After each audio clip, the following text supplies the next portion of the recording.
So I had the chance to meet with some of the kids in the program today. Where are you? Scream out. There you go. I love those kids.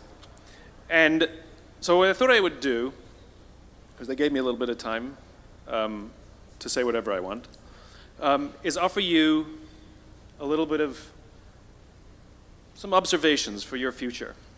I have 5 little rules that you can follow as you find your spark and bring your spark to life.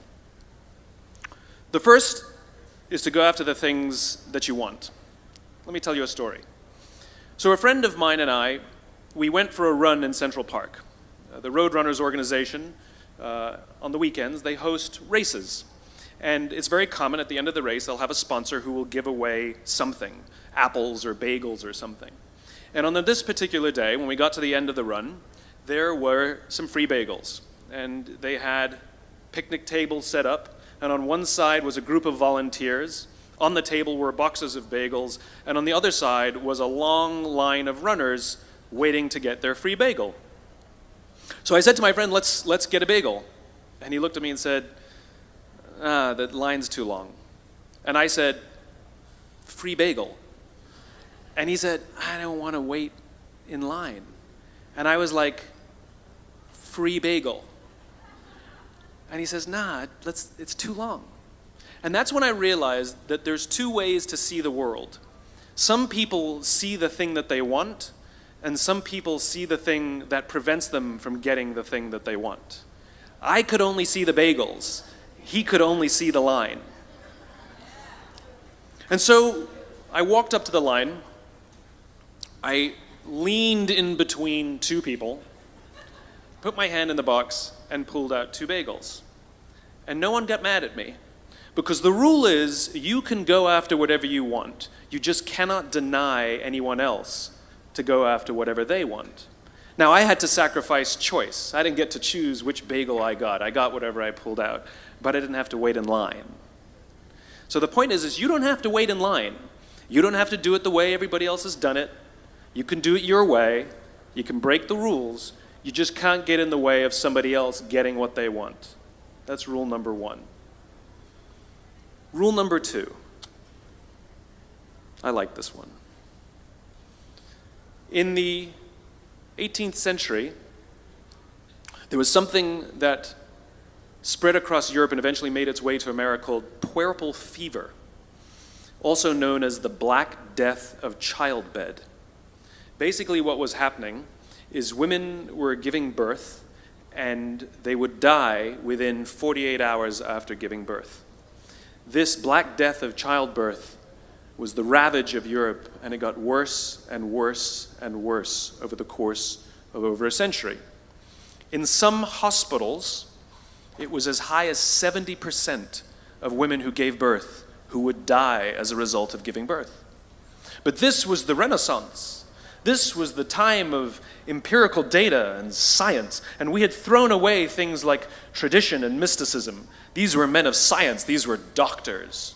And these doctors and men of science wanted to study and try and find the reason for this Black Death of childbed, and so they got to work studying, and they would study the corpses of the women who had died. And in the morning they would conduct autopsies, and then in the afternoon they would go and deliver babies and finish their rounds. And it wasn't until somewhere in the mid-1800s that Dr. Oliver Wendell Holmes, father of Supreme Court Justice Oliver Wendell Holmes, realized that all of these doctors who were conducting autopsies in the morning weren't washing their hands before they delivered babies in the afternoon. And he pointed it out and said, guys, you're the problem. And they ignored him and called him crazy for 30 years. Until finally somebody realized that if they simply washed their hands, it would go away. And that's exactly what happened. When they started sterilizing their instruments and washing their hands, the Black Death of childbed disappeared. My point is, the lesson here is, sometimes you're the problem. We've seen this happen all too recently with our new men of science and empirical studiers and these men of finance. who were smarter than the rest of us until the thing collapsed. And they blamed everything else except themselves. And my point is take accountability for your actions. You can take all the credit in the world for the things that you do right, as long as you also take responsibility for the things you do wrong. It must be a balanced equation. You don't get it one way and not the other. You get to take credit when you also take accountability. That's lesson 2. Lesson 3, take care of each other. The United States Navy SEALs are perhaps the most elite warriors in the world. And one of the SEALs was asked, who makes it through the selection process? Who is able to become a SEAL? And his answer was, I can't tell you the kind of person that becomes a SEAL. I can't tell you the kind of person that makes it through BUD/S. But I can tell you the kind of people who don't become SEALs. He says the guys that show up with huge, bulging muscles covered in tattoos who want to prove to the world how tough they are, none of them make it through. He said the preening leaders who like to delegate all their responsibility and never do anything themselves, none of them make it through. He said the star college athletes who've never really been tested to the core of their being, none of them make it through. He says some of the guys that make it through are skinny and scrawny. He said some of the guys that make it through, you will see them shivering out of fear. He says, however, all the guys that make it through, when they find themselves physically spent, emotionally spent, when they have nothing left to give physically or emotionally, somehow, some way, they are able to find the energy to dig down deep inside themselves, to find the energy to help the guy next to them. They become SEALs, he said. You want to be an elite warrior. It's not about how tough you are. It's not about how smart you are. It's not about how fast you are. If you want to be an elite warrior, you better get really, really good at helping the person to the left of you and helping the person to the right of you. Because that's how people advance in the world. The world is too dangerous and the world is too difficult for you to think that you can do these things alone. If you find your spark, I commend you. Now, who are you going to ask for help, and when are you going to accept help when it's offered? Learn that skill. Learn by practicing helping each other. It'll be the single most valuable thing you ever learn in your entire life. To accept help when it's offered and to ask for it when you know that you can't do it. The amazing thing is when you learn to ask for help, you'll discover that there are people all around you who've always wanted to help you. They just didn't think you needed it because you kept pretending that you had everything under control. And the minute you say, I don't know what I'm doing, I'm stuck, I'm scared, I don't think I can do this, you will find that lots of people who love you will rush in and take care of you. But that'll only happen if you learn to take care of them first.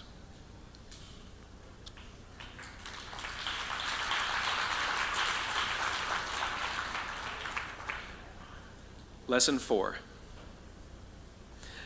Nelson Mandela is a particularly special case study in the leadership world because he is universally regarded as a great leader. You can take other personalities, and depending on the nation you go to, we have different opinions about other personalities. But Nelson Mandela, across the world, is universally regarded as a great leader. He was actually the son of a tribal chief. And he was asked one day, how did you learn to be a great leader? And he responded that he would go with his father to tribal meetings. And he remembers 2 things when his father would meet with other elders. 1, they would always sit in a circle. And 2, his father was always the last to speak. You will be told your whole life that you need to learn to listen. I would say that you need to learn to be the last to speak. I see it in boardrooms every day of the week. Even people who consider themselves good leaders, who may actually be decent leaders, will walk into a room and say, here's the problem, here's what I think, but I'm interested in your opinion, let's go around the room. It's too late. The skill to hold your opinions to yourself until everyone has spoken does two things. One, it gives everybody else the feeling that they have been heard. It gives everyone else the ability to feel that they have contributed. And two, you get the benefit of hearing what everybody else has to think before you render your opinion. The skill is really to keep your opinions to yourself. If you agree with somebody, don't nod yes. If you disagree with somebody, don't nod no. Simply sit there, take it all in, and the only thing you're allowed to do is ask questions so that you can understand what they mean and why they have the opinion that they have. You must understand from where they are speaking, why they have the opinion they have, not just what they are saying. And at the end, you will get your turn. It sounds easy, it's not. Practice being the last to speak. That's what Nelson Mandela did. Number 5. This is Monty Python. 1, 2, 5, 3. For all the other nerds in the audience. There's one. Number 5. My favorite one of all. True story. There was a former Undersecretary of Defense who was invited to give a speech at a large conference, about 1,000 people. And he was standing on the stage with his cup of coffee and a styrofoam cup, giving his prepared remarks with his PowerPoint behind him. And he took a sip of his coffee and he smiled and he looked down at the coffee. And then he went off script. And he said, last year I spoke at this exact same conference. Last year I was still the undersecretary. And when I spoke here last year, they flew me here business class. And when I arrived at the airport, there was somebody waiting for me to take me to my hotel. And they took me to my hotel and they had already checked me in and they just took me up to my room. And the next morning I came downstairs and there was someone waiting in the lobby to greet me and they drove me to this here same venue. They took me through the back entrance and took me into the green room and handed me a cup of coffee in a beautiful ceramic cup. He says, I'm no longer the undersecretary. I flew here coach. I took a taxi to my hotel and I checked myself in.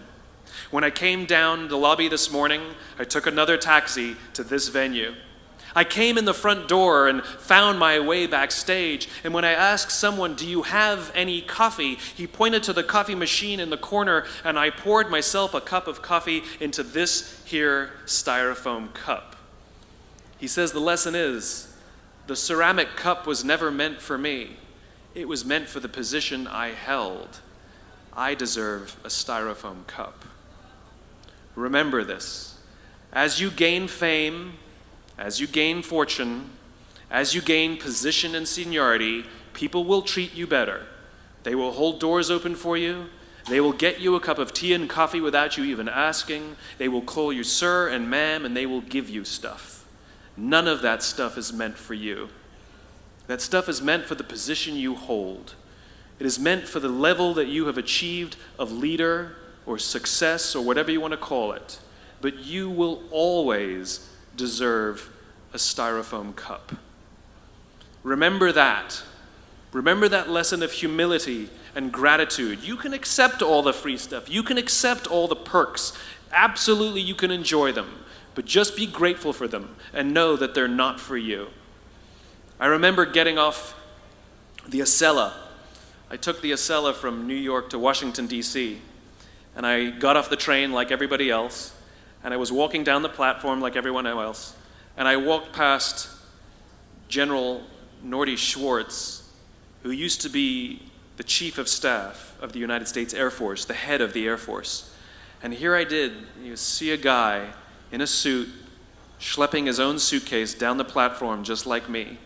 And just a couple months ago, he was flying on private jets and he had an entourage and other people carried his luggage. But he no longer held the position, and so now he got to drag his own suitcase. And never did it sort of remind me more that none of us deserve the perks that we get. We all deserve a styrofoam cup.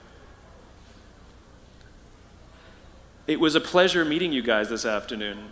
I was blown away by your honesty and your curiosity and your poise And I am confident that the future is bright, despite the fact that America looks like an absolute mess right now. I am confident that the future is bright for one reason and one reason only, because you will grow up and you will be our future. Thank you very, very much, guys. You're wonderful. Thank you.